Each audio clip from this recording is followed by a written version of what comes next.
Bom dia, bem-vindos ao Repensamentos, em que conversamos sobre o mundo pós-pandemia.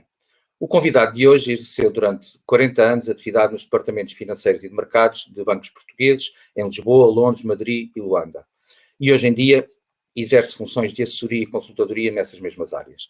Tem especial interesse nos temas ambientais e de sustentabilidade, desenvolvendo a sua atividade nestas áreas em prol de uma economia mais verde e sustentável, de cidades mais amigas do ambiente e das pessoas, da mobilidade sustentável, da mobilidade elétrica em particular, da eletrificação e descarbonização da economia e da redução das emissões de gases tóxicos. E é um pioneiro. Tem e anda exclusivamente de carro elétrico desde 2011. Hoje vamos falar com o presidente do Conselho Diretivo da UVE, a Associação dos Utilizadores de Veículos Elétricos, de que foi um dos fundadores. Bom dia, Sr. Presidente Henrique Sanches. Muito bom dia, António. É um prazer e desde já agradeço o convite que fez à Associação de Utilizadores de Veículos Elétricos. Não era essa. O convite aqui é pessoal, normalmente.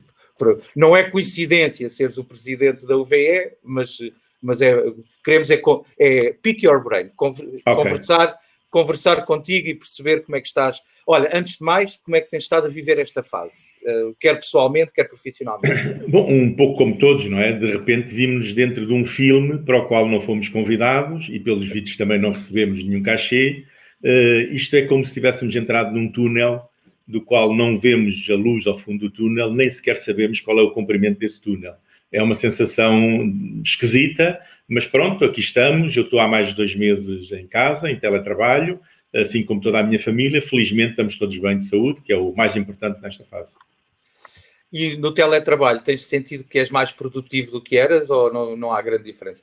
Eu já usava muito o teletrabalho. Para te dizer, em relação à associação, todos funcionamos em teletrabalho, porque temos as nossas atividades profissionais e depois, ao fim da tarde, ou durante a noite, ou ao fim de semana, funcionamos em teletrabalho. Só raramente é que tínhamos atividades presenciais. Portanto, o teletrabalho há muitos anos que já eu estou habituado a ele, tanto a nível do associativismo com a UVE, como mesmo a nível profissional. Portanto, não houve uma grande diferença. Não. No meu caso, não houve. A não ser o facto de não saíres. A não ser o facto de que antigamente, quando me apetecia, eu saía mesmo, e agora, mesmo apetecendo, não posso sair, não é? É verdade. Olha, então vamos já direto ao que interessa e antes de passarmos para o futuro e para o mundo pós-pandemia, para já deixa-me pedir-te um diagnóstico da mobilidade elétrica em Portugal. Há 2 meses atrás, ou agora se calhar a diferença não é muita, não é? Mas como é que tu vês, como é que tem evoluído, como é que faz um diagnóstico da mobilidade elétrica? Bom, nós quando aprovámos o plano de atividades da Associação para 2020, nós prevíamos um ano de 2020 extremamente positivo para a mobilidade elétrica. Não só por aquilo que já tínhamos assistido, especialmente em 2018 e 2019, que era um aumento da oferta, portanto, mais modelos, com mais autonomia, como também um aumento da própria rede de carregamento, quer a pública, quer as várias redes privadas. E, portanto, nós prevíamos um excelente ano de 2020. Ainda por cima, Lisboa era e é capital verde europeia e tudo se reunia para que fosse um ano extremamente positivo para a mobilidade elétrica. E eu acredito que ele vai ser. É evidente que quando surgiu a pandemia, finais de janeiro, inícios de fevereiro, ainda era algo um bocadinho longe, estava na Ásia, na China, mas rapidamente entrou pela Europa adentro, com situações dramáticas em Itália e em Espanha, e apercebemos que algo de grave se estava a passar. E aí há um momento de paragem de um mês e meio, em que todos estivemos a tentar perceber, e hoje em dia nem sequer há ainda conclusões, se é que algum dia as vamos ter, de onde é que surgiu, porquê é que surgiu, como é que se espalhou.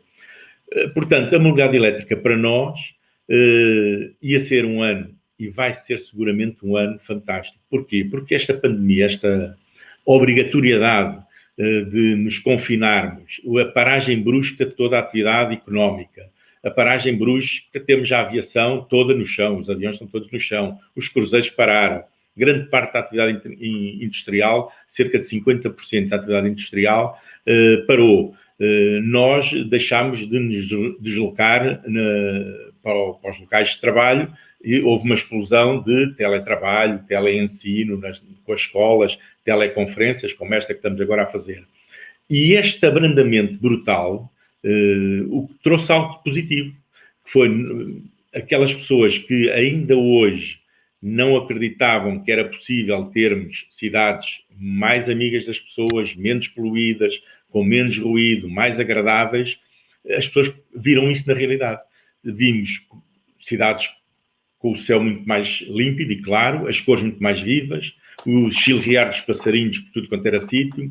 Em várias cidades do mundo, desde a Ásia, a América, passando pela Europa, vimos como os animais, alguns animais selvagens, foram ocupando lugares que o humano deixou de utilizar e, portanto, eles tornaram-se mais atrevidos, chamemos assim, e vimos, através de controles feitos cientificamente, a queda das emissões de gases com efeito de estufa, especialmente o CO2, que foi brutal, primeiro na região de Wuhan, na China, e depois na Lombardia, no norte de Itália, mas depois já temos dados concretos da Península Ibérica e de Portugal. E, portanto, as pessoas viram na prática, e não na teoria, porque algum ecologista ou algum ambientalista o dizia, conseguiram constatar na prática que de facto é possível. É evidente pelas piores razões, porque estamos confinados, porque estamos obrigados a isso, mas podemos fazê-lo. Abre-se aqui uma janela muito importante e eu julgo que não podemos, nenhum de nós, deixar passar esta oportunidade de dar um impulso muito grande na descarbonização da economia, na eletrificação dos transportes, como um primeiro passo para tornar as cidades mais amigas, como eu referi, das pessoas e de toda a gente, dos habitantes, dos visitantes, dos trabalhadores que vêm para essas mesmas cidades. Não resolve tudo, hein? A eletrificação não resolve tudo. É uma parte. É verdade. Mas já vamos pegar em tudo isso que estamos a dizer quando olharmos mais para o futuro, mas eu vou insistir um bocadinho. Tu que andas de carro elétrico desde 2011 a 2020, como é que tu tens visto esta evolução, quer cá, quer no geral, no mundo? É uma evolução gigantesca, indescritível. Eu tive o meu primeiro carro elétrico em 2011, com uma bateria de 24 kWh, com uma autonomia real de cerca de 140 km.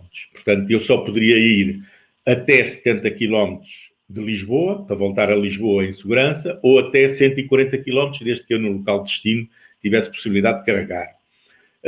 Hoje em dia não, e hoje em dia, como eu julgo que tu sabes, o ano passado em agosto fiz mais de 9 mil quilómetros por toda a Europa, fui até metade mais ou menos da Noruega, sem nenhum tipo de problema, sem nenhum constrangimento, inclusivamente sem demorar mais tempo do que demoraria com um carro com motor de combustão interna. Uma viagem absolutamente fantástica, sem qualquer problema. Em termos de Portugal, as diferenças são muitas. O projeto da Mobié, que, como sabemos, é a entidade gestora da rede pública de carregamento, que foi lançado em 2010 em Portugal. Portugal, em 2010, era absolutamente ímpar a nível mundial. O primeiro carregador rápido em toda a Europa foi instalado na A5, na estação de serviço da Galp, em Oeiras. E, portanto, a apresentação mundial do Nissan Leaf foi feita pela Nissan em Portugal. Portanto, Portugal estava muito bem classificado em termos mundiais a nível da mobilidade elétrica. Mas depois parou. Parou pelas razões que nós sabemos. Entretanto, mudou o governo que mudou, portanto, isto estamos a falar do último governo de José Sócrates. A partir do momento que entrou um novo governo, em que a mobilidade elétrica não era de todo uma prioridade, abandonou, parou com os incentivos à aquisição de veículos elétricos. Eu recordo que eu, quando comprei o meu carro em 2011, o Estado tinha um incentivo de 5 mil euros pela compra do veículo elétrico, além de uma comparticipação, além de uma redução no IRS. Portanto, o custo do veículo elétrico entrou para as contas do IRS, eu não me recordo, mas eu julgo que foram cerca de 1.000 euros que eu reduzi no meu IRS também, porque eram não só os veículos elétricos, como os painéis solares, havia uma quantidade de possibilidades de descontar no IRS. E isso tudo parou. Portanto, ao parar tudo... E não voltou. E não voltou durante vários anos. Não, mas mesmo agora há uma parte, o individual... Há uma parte que já não voltou. Portanto, até 2015, mais ou menos, isto esteve parado, estagnado, a rede foi abandonada, não foi mantida, portanto, os postos degradaram-se, como qualquer utensílio que é deixado ao abandono e que não tem uso. As próprias vendas, o único ano em que as vendas caíram em Portugal foi 2012, porque venderam-se menos carros em 2012 que em 2011. Pronto, a partir de 2015, ainda no último governo do Passos Coelho, com a mudança do Ministro do Ambiente, foi lançada a Fiscalidade Verde. E esse foi, de facto, o tiro de partida, digamos assim, especialmente para as empresas. A Fiscalidade Verde trouxe enormes benefícios que estão melhores que a média mundial ou europeia em termos de benefícios para empresas. E essa Fiscalidade Verde, lançada por essa altura, permitiu que as empresas começassem a olhar para os veículos elétricos de outra forma e depois, a partir de 2016, o governo da altura decidiu repor os incentivos para a aquisição dos veículos elétricos e relançar o projeto inicial da Mobié, que consistia em 1.250 postos de carregamento normal e 50 postos de carregamento rápido. De referir que nestes 5 anos, dos 50 postos de carregamento rápido, só um tinha sido instalado em Vila Nova de Gaia e que rapidamente foi abalroado por um autocarro e ficámos sem ele. Portanto, em 2016, no verão de 2016, o governo da altura relança o projeto piloto da Mobié com a inauguração do Corredor Sul. Toda a A2 ficou eletrificada com carregadores rápidos. Palmela, Alcácer do Sal, Aljustrel e Lolé. E a UV participou também com muito agrado, porque era o início de algo que tinha ficado parado durante 5 anos e que era fundamental para as pessoas poderem viajar. E sem essa infraestrutura as pessoas não queriam comprar carros, obviamente, não é? Por muito que a grande maioria carregue em casa, o certo é que quer-se ter a segurança de, tal como se punha, eu gosto de falar no passado, como se punha gasolina, as pessoas também querem ter a segurança que, se quiser fazer uma viagem mais longa, se quiserem ficar, etc., tenham de carregar. E essa infraestrutura, há muita gente que critica, pois instalou-se postos em 2010 e 2011, quando havia 2 ou 3 carros elétricos em Portugal. Está bem? A questão é que sem essa infraestrutura também não se vendiam os carros. Não é? Exato. Há 2 tipos. Um é a rede de carregamento rápido. Essa é fundamental para viajarmos. Sem rede de carregamento rápido, ninguém vai viajar a ter que parar horas para carregar o carro. Portanto, essa é fundamental para as viagens. Outra é a rede de carregamento normal, que basicamente é fundamental. Existem cerca de 25% a 30% de lares em Portugal, de fogos, que não têm garagem. E, portanto, que essas pessoas não têm hipótese nenhuma de carregar o carro. Portanto, essa rede de carregamento normal tem que existir para esse conjunto de pessoas, digamos assim, que serão cerca de 30% de lares em Portugal. Portanto, estas 2 redes têm que existir, é fundamental que existam. Em 2016, quando foi lançado a primeira, digamos, autoestrada elétrica até ao Algarve, a partir daí assistimos, até meados de 2017, à inauguração de vários portos. Para o norte também só existiam 2 locais com carregadores rápidos, que eram privados, da Galp, em Aveiras de Cima e em Pombal, e passou a existir também em Leiria, e depois mais tarde na Mialhada, em Santarém, e portanto Lisboa e Porto, em 2016, ficou ligado, todas as estações de serviço entre Lisboa e Porto tinham carregadores rápidos. No inverso, entre Porto e Lisboa, só a Mialhada, por razões de falta de potência, é que não tinha esse carregador rápido. Mas começou a ser possível, depois foi instalado na A23, em Abrantes, no Fundão, pronto, e a partir daí a rede foi aumentando. Como é que estamos mais agora para o interior? À data, como é que... Porque era uma das queixas também, não é? Portugal não é só o beira-mar. Não. Como é que estamos agora mais para o interior? Pronto, depois houve um abrandamento e a partir de meados de 2017 até finais de 2018 houve um claro abrandamento até passar, porque nesta altura era gratuito, todos os carregamentos eram gratuitos. A partir de finais de 2018 os carregamentos rápidos passaram a ser cobrados, entraram no que nós chamamos de fase comercial, e eu posso dizer que neste momento, e eu julgo que isto são números que ainda pouco conhecidos pela generalidade das pessoas, existem 274 carregadores rápidos instalados em Portugal. Desses 274, 31 são em espaço privado, acesso privado. Estão condicionados, não é para qualquer pessoa ir lá. Mas são o quê? São estações de carregamento para os TVDEs, para autarquias, para empresas. Portanto, que têm uma frota e instalaram nas suas instalações um carregador rápido para usufruírem os seus veículos elétricos.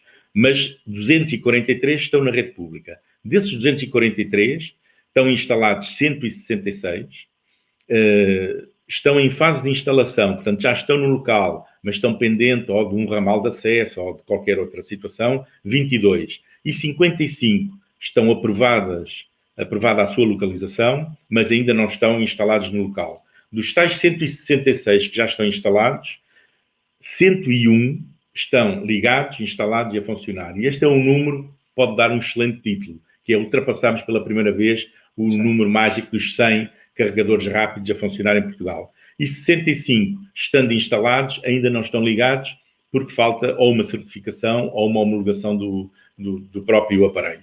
Portanto, isto é uma evolução que se começou a sentir mais fortemente no último semestre de 2019 e que, a partir de 2020, praticamente todos os dias nós recebemos informação de postos a serem instalados. Não só rápidos, eu aqui só referi os rápidos, estamos a falar de quase 300 postos de carregamento rápido, a nível do carregamento normal, portanto, que varia dos 3.7 kW até aos 22 kW em AC, nós estamos a falar de centenas e centenas de novos postos a serem instalados.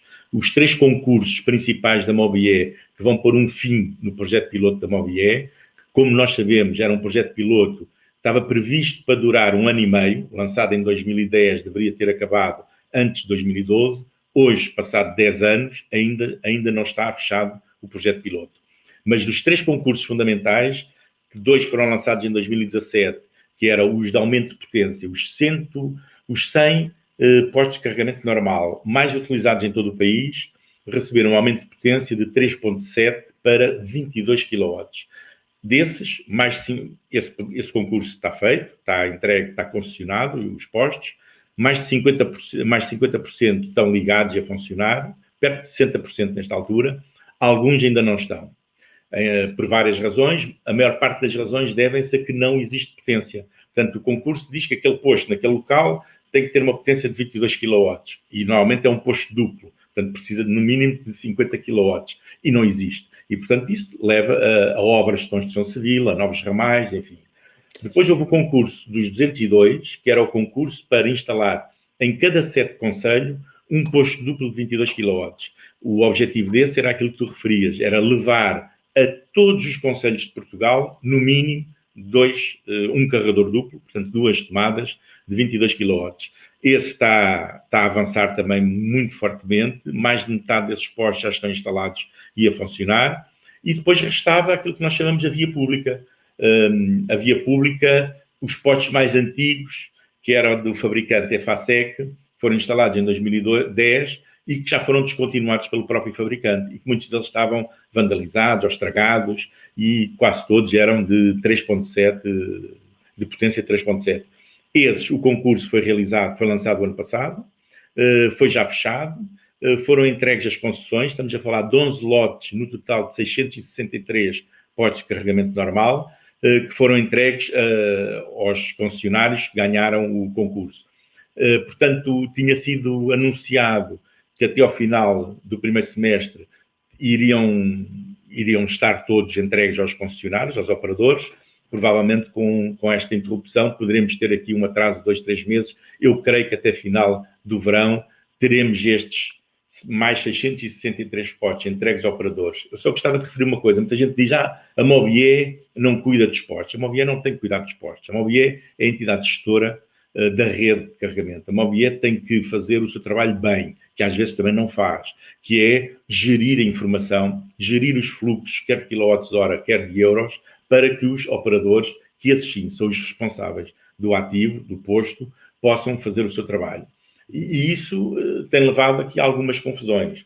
A partir do momento que os postos concessionados a operadores de postos de carregamento, os chamados OPC, nós já sabemos a quem poder bater à porta a reclamar. Mas eu julgo que nem vai ser muito preciso, porque a partir do momento que um investidor investe num posto de carregamento, ele não o quer parado. nem avariado, nem vandalizado, porque senão está a perder. Ele quer que o posto esteja a funcionar e que seja utilizado pelos utilizadores dos veículos elétricos, não é? Olha, e qual é que tu achas que é o impacto de termos tudo isso montado em cima de uma rede que devia ser, na minha opinião, pública e de serviço público, mas que na realidade é privada? Estamos a falar de uma EDP, de uma REN. Tudo isto está assente numa entidade privada. Bom, vamos lá ver se eu percebo onde é que quer chegar. Vamos lá ver. Eu sei onde é que quer chegar, mas não há volta a dar. A REN existe, a EDP de distribuição existe, como existia ao tempo das telecomunicações a PT. E depois a Vodafone e a Ótimos na altura, houve de facto ali alguns problemas que tiveram que ser limados e hoje em dia, em princípio, já não há problemas na área das telecomunicações. Na área da mobilidade elétrica, o que é que acontece? Acontece que a infraestrutura, quer de alta tensão, quer de baixa e média tensão, é gerida por duas entidades, pela REN e pela EDP de distribuição. Eu costumo dar um exemplo da EDP de distribuição. Se eu tiver um terreno e quiser construir uma moradia, essa moradia, eu chamo o arquiteto, faço o projeto e a moradia demora-me 1 ano a ser construída. Entretanto, eu ponho os papéis para o ramal vir até à entrada do terreno para poder ligar o meu contador à EDP, para ter acesso à eletricidade. Se esse processo demorar 6, 7, 8 meses, eu não me importo, porque a casa demora 11, 12, 13 meses a ser construída. E, portanto, a EDP era uma estrutura, uma entidade, que trabalhava com estes prazos. De repente surge a mobilidade elétrica. E a mobilidade elétrica quer tudo para ontem. Porque eu vou a um fabricante de carregadores, compro o carregador e na semana a seguir ele está instalado no meio da rua. Ou no sítio onde eu quero. E se é EDP, mas eu para ligar esse carregador à eletricidade eu preciso de um ramal que vá até ao PT mais perto para ter o acesso à eletricidade. Ora, se continuar a demorar 6 meses, 7 meses, 8 meses a instalarem o ramal, o que é que acontece? E aconteceu muito em Portugal, e houve muitas reclamações, é que o operador de posto de carregamento comprava o posto, instalava na via pública, começava com as demarches todas junto das entidades, quer de certificação, quer de homologação, quer da própria EDP de distribuição, e de facto as pessoas o que viam era lá o carregador instalado, mas meses e meses sem ser ligado, por esta razão. Nós criámos um grupo de trabalho com o CEIA em Matosinhos e auscultámos todas as entidades relacionadas com a mobilidade elétrica no último semestre de 2019 e já no início de 2020, para tentar perceber o que é que poderia ser melhorado. E há muita coisa que pode ser melhorada com pequenos ajustes que vão desburocratizar todo este problema que eu referi. Eventualmente, vamos ver se vamos um bocadinho mais longe até. Mas, para já, é possível, e eu julgo que a EDP Distribuição já nos comunicou, e nas várias reuniões que tivemos, que vai, de facto, encurtar enormemente esses prazos, assim como, por exemplo, a DGEG vai encurtar enormemente os prazos de certificação dos equipamentos, ou a própria ENSE, ou a própria ERSE, vão encurtar os prazos de fiscalização e de homologação também de algumas instalações. Portanto, mas, entretanto, a EDP também é operador. É EDP comercial. Oh, Henrique. Eu interessa um pouco a maneira como eles dividiram a nossa rede nacional de energia. É a EDP. E, portanto, temos uma EDP que é operador concorrencial com os outros, mas que depois está a montante também, podendo até criar entraves aos outros quando tal lhe interessa. Situação semelhante ao que eu referi em relação às telecomunicações, quando a PT tinha a rede toda e a Vodafone e a Ótimos, quando chegaram, tinham como concorrente uma PT que também tinha... Que era fornecedora. E tinha toda a infraestrutura. Entretanto, isso depois foi sendo... Vamos lá ver, essa situação vai ser resolvida. O quê? Não me digas que sabes que vamos conseguir recuperar a EDP para todos nós. Isso era não faço ideia. Isso era uma excelente ideia. Não faço ideia. Mas neste momento a situação temos uma EDP comercial que é comercializador de eletricidade para a mobilidade elétrica, é um SEM, é também operador de postos de carregamento, é um OPC, e depois dentro do grupo EDP, da holding, temos uma EDP de distribuição, que é quem gera toda a infraestrutura de distribuição da eletricidade na baixa e média tensão. faz-me alguma espécie de como é que entidades reguladoras permitem isso, em que a mesma entidade... está bem, é outra empresa do grupo. É o mesmo grupo. Sim. São ao mesmo tempo os fornecedores todos e depois estão também como concorrentes dos seus clientes. Mas pronto, avancemos. Mas, António, eu posso só dizer uma coisa. Nós registámos algumas reclamações da EDP comercial em relação à EDP distribuição. Fica-lhes bem. Adiante. Henrique, vamos então, olha, feito o diagnóstico, e deixa-me dizer-te uma coisa curiosa. Há uns dias o E-Conversador era o vice-presidente do Instituto Brasileiro de Mobilidade e Energia, e quando eu lhe falei nestes números, muito por alto, que como sabes eu vou muito pouco ao pormenor, eu gosto sempre de ter uma visão mais abrangente, vocês é que são os especialistas nessa área.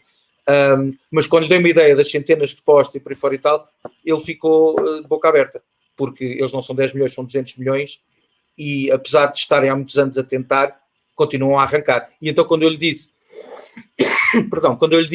que o número de carros que se vende em Portugal, neste cantinho de 10 milhões, número de carros elétricos, ele ficou ainda muito mais espantado. E triste. Nós tivemos, como sabes, nós realizamos um Encontro Nacional de Veículos Elétricos anualmente. No Encontro Nacional de Leiria, que foi em 2018, nós tivemos como convidados numa conferência sobre associações de utilizadores de veículos elétricos em todo o mundo. Nós tivemos a Abravei, a Associação Brasileira dos Veículos Elétricos, e tivemos a UVE espanhola.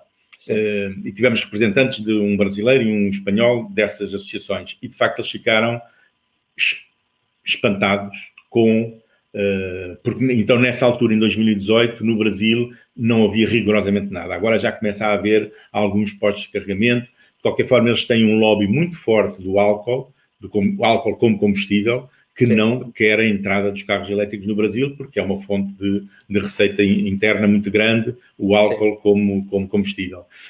O metanol já é uma evolução em relação ao petróleo, mas não deixa de ser combustível, não é? Exatamente. Portanto, mas de facto, é verdade o que dizes, nós neste momento somos o 4º país a nível da União Europeia, portanto, com a maior cota de veículos elétricos. Per capita. Estás a falar per capita. Per capita, claro, okay. Per capita. Veículos elétricos, e quando eu falo de veículos elétricos, falo de veículos 100% elétricos, os BEV, os Battery Electric Vehicles, e os PEV, os híbridos plug-in. Têm que ter uma ficha para carregar. A partir do momento que tenham uma ficha para carregar, não consideramos os híbridos puros, como é óbvio, desde que tenham uma ficha para carregar, são veículos elétricos. Estamos em 4º lugar na União Europeia e estamos em 7º lugar em todo o mundo. Portanto, são números muito interessantes, nós, agora, nas últimas vendas do mês de abril, que já são públicas, a cota de mercado dos veículos elétricos foi de 14,4% aqui em Portugal, das vendas. É evidente porque abrandou muito menos que o resto do mercado, não foi? Teve uma queda abrupta, praticamente congelou o mercado. Só mas para menor, ter uma ideia, não é? Mas menor. Os veículos elétricos muito menor. No Reino Unido, as vendas caíram 97%. Aqui em Portugal, as vendas caíram 86,5%. As vendas globais, todos os combustíveis, os carros, os automóveis ligeiros, que é o que estamos a falar, automóveis ligeiros, passageiros e comerciais, caíram 86,5%. E os veículos elétricos em Portugal caíram 35%. Portanto, mostraram uma muito maior resiliência e isso é um sinal muito positivo e muito importante. É verdade. O que vai acontecer no futuro quanto a nós, e nós vimos imagens do Reino Unido, sim, espantosas, com dezenas de milhares de carros nos parques das fábricas, já nem cabem nos parques das fábricas, porque não se vendem, por isso simplesmente. É evidente que agora estamos num período em que tudo parou, mas mesmo quando começar a abrir a atividade económica, eu julgo que a queda de vendas dos veículos com motor de combustão interna vai ser esmagadora. É essa a tua perspectiva? É esta a minha perspectiva. E, tem havido algum... Aproveitamos, desculpa-me, para passar então mais para o futuro, feito o diagnóstico, e eu queria pegar exatamente nisso, porque na realidade acho que há dados um bocado contraditórios. Não nos podemos esquecer que neste momento o petróleo está mais baixo que sempre. Aliás, chegámos ao cúmulo de os produtores de petróleo estarem a pagar para os livrarem do petróleo. Temos petroleiros, dezenas de milhares de petroleiros parados no mar, pelo mundo inteiro, porque não têm onde descarregar. E, portanto, por isso é que eu estou a dizer, acho que há dados um bocado contraditórios. Ou seja, se por um lado aproveitámos este tempo de pandemia para ganhar consciência, e isso é notório, as pessoas evoluíram as suas mentalidades e a forma como encaram não só a mobilidade, mas a sustentabilidade em geral. Mas depois, por outro lado, vamos ter grandes problemas financeiros e as pessoas têm o estigma dos custos da compra de veículos novos no geral, não é só dos elétricos, é entre todos, e vamos ter um petróleo muito mais barato. Achas que essa tua perspectiva não será um bocadinho otimista? Eu acho que não. Eu acho que é realista. Vamos lá ver.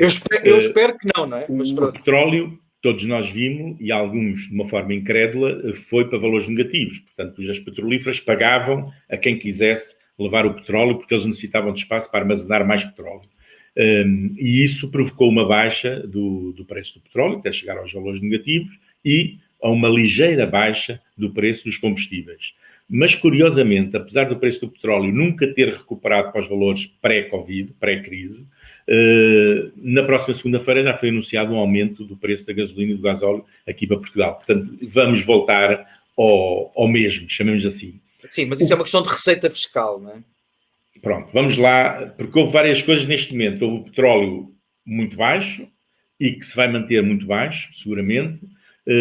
Houve aí outras guerras que nos ultrapassam completamente, que envolvem a Rússia, a Arábia Saudita e os Estados Unidos. Claramente tentaram, digamos, colocar os Estados Unidos numa posição muito perigosa, porque os Estados Unidos é neste momento o maior produtor, mas muito por força do petróleo de xisto. E, portanto, que é um petróleo muito mais caro que o petróleo que a Arábia Saudita ou a própria Rússia tem.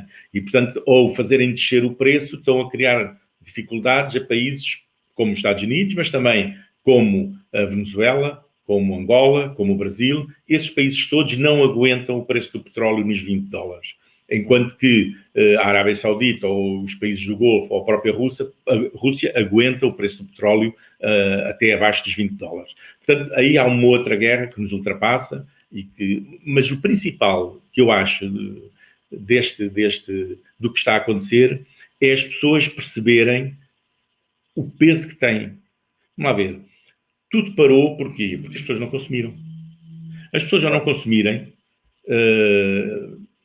porque fomos obrigados, não é? Não consumimos porque fomos obrigados, mas ao não consumirem, os restaurantes fecham, os hotéis fecham, os aviões vão para o chão, os barcos ficam ancorados nos portos, as lojas fecham e, de repente, a conclusão que as pessoas tiram, as pessoas ficaram restringidas ao essencial, que era saúde e alimentação.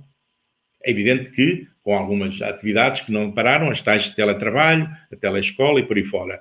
Mas a grande lição que nós podemos tirar é que nós, individualmente, como cidadãos, temos o poder de decidir políticas. Não o temos feito até agora, claramente, mas essa é uma opção que nós, neste momento, vemos muito claramente para nós, e por isso eu acho que não vamos voltar a ver os consumos de combustíveis fósseis como vimos no pré-Covid, pré-pandemia. Não vamos ver. As pessoas vão claramente, quando começarmos a ver esta abertura, a utilizar mais, vão andar mais a pé, vão andar mais de trotinete elétrica e de bicicleta elétrica, e há de vir agora aí o bom tempo, que este verão está a custar a aparecer, esta primavera está a ser uma primavera um bocado dura, mas importante. A água é muito importante. Mas as pessoas vão seguramente começar a andar mais a pé, trotinete elétrica, bicicleta elétrica. E vão ter algum receio de usar os transportes públicos, numa primeira fase. Têm medo de ir para uma estação de metro, ou para um comboio, ou para um autocarro. Claramente isso vai acontecer. Se bem que com o tempo e com o aparecimento... Eu julgo que nós só vamos ver a nossa vida regularizada com o aparecimento de uma vacina e tratamentos eficazes contra este novo vírus. Mas isso ainda não sabemos quando é que lá vem, não é? Isso vai demorar tempo. Sabemos que vai demorar tempo. E era essa a minha questão, ainda bem, tu tens estado a responder a várias perguntas que eu te ia fazer, sentas fazer, o que é ótimo, mas era essa a questão que eu te queria colocar. Não achas que esses receios, já falámos da questão do petróleo, mas também esses receios e a falta de dinheiro não irão atrasar um bocado o ritmo que estava a ser bom, podemos dizer, da transição para a mobilidade sustentável? Eu acho que não. Nós temos o exemplo de Paris. Paris decidiu agora construir 650 quilómetros novos de ciclovias em toda a cidade. Na Alemanha, um conjunto de cidades alemãs estão a retirar uma faixa de rodagem para os carros, para pôr como, apenas pintando, porque não há tempo para fazer a obra de construção civil. São pop-up, não é? São ciclovias pop-up. Exatamente. E isto está a acontecer um pouco por todo lado. No Reino Unido foi decidido também aumentar alguns passeios para a possibilidade de instalar as esplanadas dos restaurantes. Os restaurantes têm uma série de restrições. Restaurantes, bares, cafés, pastelarias. Restrições do número de clientes que podem ter dentro das instalações. Portanto, há algumas cidades mais espaço, do norte da Europa que estão a permitir a instalação de esplanadas para as pessoas estarem mais espaçadas entre elas, e isso de uma forma gratuita, não, portanto, está a ser incentivado para o próprio restaurante fazer isso, o café, a pastelaria, porque normalmente nós sabemos que isso é possível, mas é muito caro, as taxas que é necessário pagar são muito caras. Portanto, há uma série de indícios, cá em Portugal, Lisboa, tinha decidido lançar a zona de emissões reduzidas da Avenida Baixa Chiado. Teve uma ligeira quebra, como é óbvio, porque as obras não começaram quando deviam ter começado. Não vamos ter no verão essa zona a funcionar, mas ela vai estar seguramente a funcionar mais para o final do verão, início do outono. E todos estes sinais são sinais que os governantes das cidades, e eu julgo que é tão ou mais importante que o governo nacional, neste momento, são os governos das cidades. Porque os governos das grandes cidades têm um poder muito grande. Para começar, têm orçamentos muito grandes, gigantescos, alguns deles. Estamos a falar de Paris, de Berlim, de Londres, de Madrid, Barcelona, Lisboa, Porto, por aí fora. E esses orçamentos brutais vão permitir um empenhamento grande na transformação. Eles vão perceber, ou por outra, as pessoas, como já perceberam, querem cidades mais amigas, com menos poluição, com menos ruído, com menos trânsito. Essas obras vão avançar e vão ser bem recebidas pelas pessoas. Mas isso é dentro da cidade. E como é que as pessoas lá chegam? Essa é que é a questão. Continuamos a ter grandes falhas a nível de rede de transportes públicos, como agora com isto as pessoas têm medo de os utilizar, têm algum receio de os utilizar também. Por muito que se faça dentro das cidades, eu estou um bocadinho a fazer de advogado do diabo, claro. Que é mesmo para tu poderes dar a tua esperança. Não tens receio que mesmo com essas obras no centro das grandes cidades, até pelo facto das cidades periféricas, olha, eu dou-te um exemplo. Aqui na minha zona, por exemplo, desde que se puseram parquinhos nas estações de comboio, notou-se uma quebra na utilização do comboio. Grande parte dos carros que deviam estar ali estão nas ruas de trás, ou estão na A5 ou na Marginal. Porquê? Porque os municípios à volta também querem ter os seus budgets, os seus orçamentos grandes, e vão buscá-lo assim. Não tens algum receio que, com isto tudo junto, mesmo com essas obras e com essas evoluções positivas no centro das cidades, que o pendular, o commute, como dizem os anglófonos, não vai continuar a ser muito transporte individual? Eu percebo o que estás a dizer. Eu vivi 10 anos em Madrid, e em Madrid as várias autarquias dos arredores de Madrid criaram, de facto, parques dissuasores junto das estações de caminho de ferro, gratuitos. Ora bem. Portanto, a pessoa tinha a capacidade de ir vir da sua casa até à estação dos comboios, deixar lá o seu carro, apanhar o comboio para Madrid e o regresso, e não tinha nenhum custo acrescido. Inclusivamente, alguns não eram gratuitos, eram pagos, mas desde que eu tivesse o passe mensal da Renfe, que é a CP espanhola, desde que eu tivesse o passe mensal, eu tinha acesso gratuito ao parque. Portanto, se eu quisesse ir lá arrumar, porque sim, pagava. Se eu quisesse ir lá estacionar o meu carro, porque vou apanhar o comboio para ir para Madrid, eu não pagava o estacionamento. Em Portugal, isso não tem acontecido, e mais, em Portugal a ferrovia foi sempre o parente mais pobre. Nós vimos que quando foi a explosão do cimento e das autoestradas em Portugal nos anos 80, privilegiou sempre o automóvel e a autoestrada e a rodovia, e deixou-se completamente morrer a ferrovia. Quando nós éramos miúdos, tínhamos 3.600 km de ferrovia. Agora temos 2.500. Isto é completamente contra a natura. É absurdo, é irracional. Aliás, eu já disse anteriormente também num artigo que escrevi que, para o futuro, eu acho que a aviação comercial devia ficar limitada a viagens intercontinentais. Portanto, eu para ir da Europa para a África, ou para a América, ou para a Ásia, ou para as ilhas, eu obviamente tenho que ir de avião. Tudo o que sejam viagens continentais, eu ir de Lisboa para Bruxelas, ou de Berlim para Paris, ferrovia de alta velocidade. E nós aí sabemos que estamos muito mal colocados, porque, por exemplo, a Espanha já tem uma rede pequena, mas já tem uma rede de alta velocidade, nós não temos nenhuma linha de alta velocidade. Só para referir que a primeira cidade portuguesa que vai ter uma estação de alta velocidade perto dela, a menos de 30 km, vai ser Bragança. Porque os espanhóis... Porque é em Espanha. Exatamente. Vão prolongar a linha de alta velocidade até à Galiza e vai haver uma estação muito perto daquele cantinho superior direito do mapa de Portugal, onde está Bragança, e, portanto, os bragantinos vão ter a possibilidade de ir apanhar um trem de alta velocidade e porem-se rapidamente em Madrid, muito mais que um Lisboeta, por exemplo. Isto só para te dizer que é fundamental a rede de alta velocidade. Não tem explicação haver uma ponte aérea entre Lisboa e o Porto. E ainda por cima, quando os bilhetes de avião nem sequer pagam IVA. Não tem explicação. Nós, o que temos que aprender com esta crise é que devemos instituir o princípio do poluidor-pagador. E já vou a uma coisa que tu disseste há bocadinho sobre a receita fiscal. O poluidor-pagador é fundamental. Nós não podemos andar a brincar. O que está em causa neste momento pode até mesmo ser o futuro da humanidade. Eu não brinco com estas coisas. Eu, quando disse aqui há tempos que isto é uma espécie de um cartão amarelo dado à humanidade, utilizando uma linguagem futebolística, nós devemos estar conscientes que, a seguir ao cartão amarelo, se persistirmos, o cartão é vermelho. E é o fim da humanidade. Este, de facto, independentemente das raízes disto tudo, é um cartão amarelo à humanidade, como quem diz, o que é que vocês estão a fazer?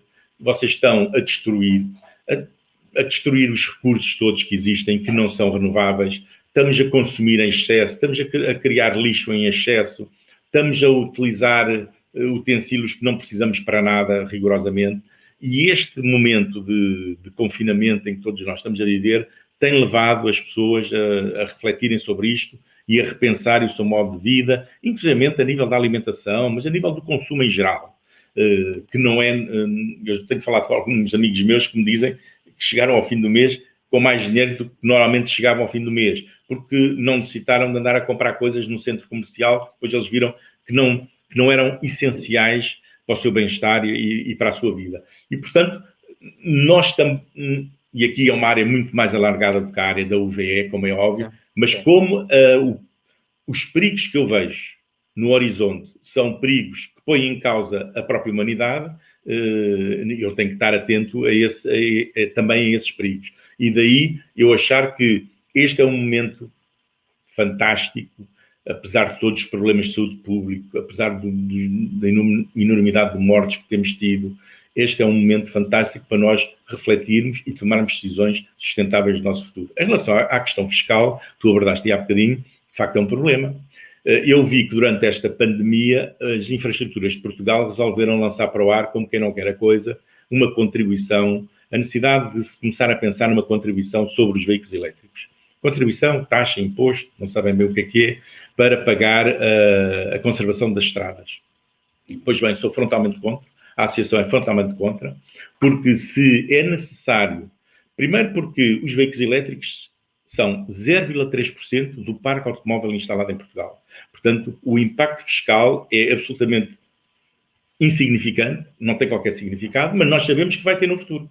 Portanto, no futuro, com o crescimento dos veículos elétricos, obviamente a receita fiscal do Estado vai diminuir pela cada vez menos utilização do automóvel com motor de combustão e da gasolina e do gasóleo. Mas há formas de contrariar isso. Já não vamos ter tempo, mas, por exemplo, através das conversões, que podiam ser no indústria nacional e por aí fora. Já não vamos ter tempo a falar nisso, Henrique. Mas a conversão é uma área muito importante que o Instituto, o IMT, nós já reunimos com o IMT, no sentido de temos que melhorar toda a legislação existente em Portugal, que é muito restritiva. Nós, neste momento, temos associados com carros convertidos que há anos continuam a tentar legalizar o carro e não conseguem.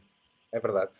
E também, como sabes, nós também temos estado a tentar, junto mesmo do Governo, isto agora ficou tudo em águas de bacalhau, mas reunimos também com o Secretário de Estado da Mobilidade e a conversão, para já é a forma mais sustentável de eletrificarmos a mobilidade, porque não é estar a deitar fora para comprar novo, é estar a reutilizar o que temos e tornar-se sustentável. E isso pode também ultrapassar essa questão da receita fiscal, porque, ok, não se ganha no IA, mas ganha-se no IVA, ganha-se no trabalho, ganha-se na produção, porque isso pode ser uma indústria até de referência nacional.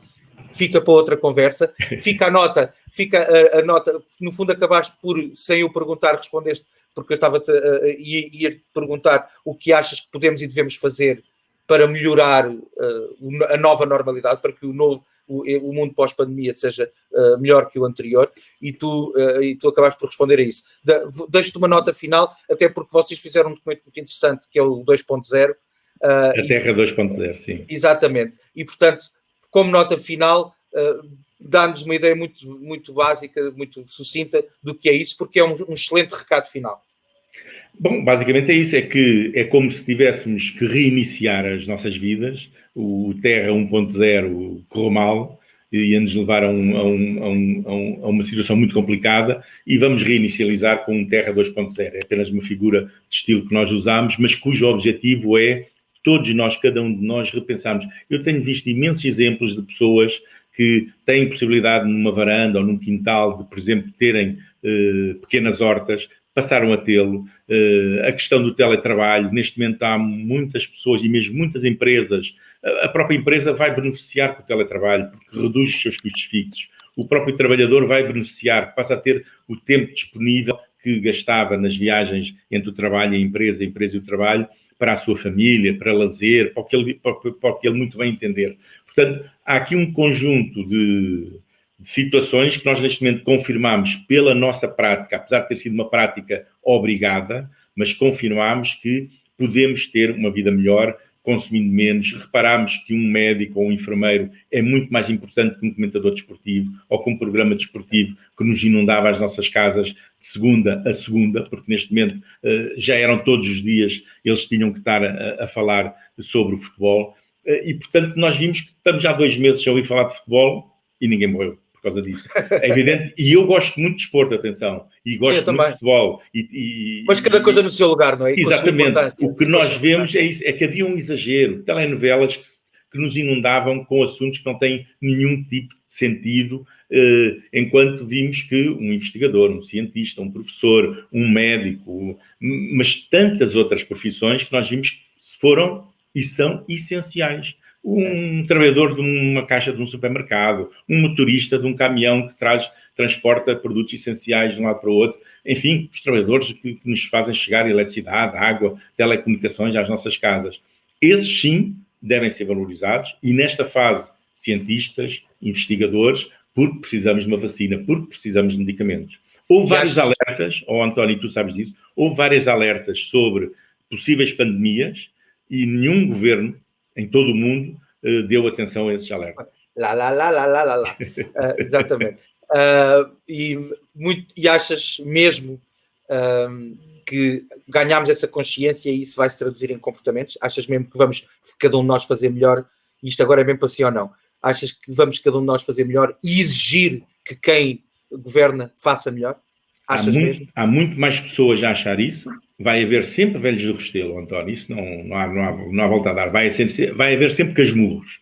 Mas pronto, eu não sei se é uma grande maioria, mas há muitíssimo mais pessoas que se aperceberam disso mesmo. Daquilo que poucas pessoas se apercebiam, que eram pessoas mais ligadas a associações sem fins lucrativos, a ONGs, a associações ambientalistas ou ecologistas. Neste momento, não. Esse leque está muito mais alargado, as pessoas veem que isso é possível e que podem ter. O contributo de cada um de nós individualmente pode ser feito no dia das eleições, por exemplo. É uma questão de não ficarmos em casa.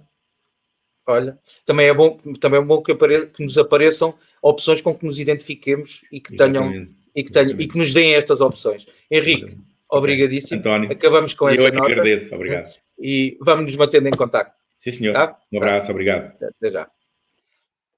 Quanto a si, veja-nos nas páginas do Facebook da Ecomood Portugal e da TV Amadora, no YouTube da TV Amadora, em tvamadora.com e no Instagram do E-Conversas, sempre de segunda à quinta às 11 da manhã, ou depois a qualquer hora, quando quiser e lhe der jeito. Fique saudável e aproveite também para repensar.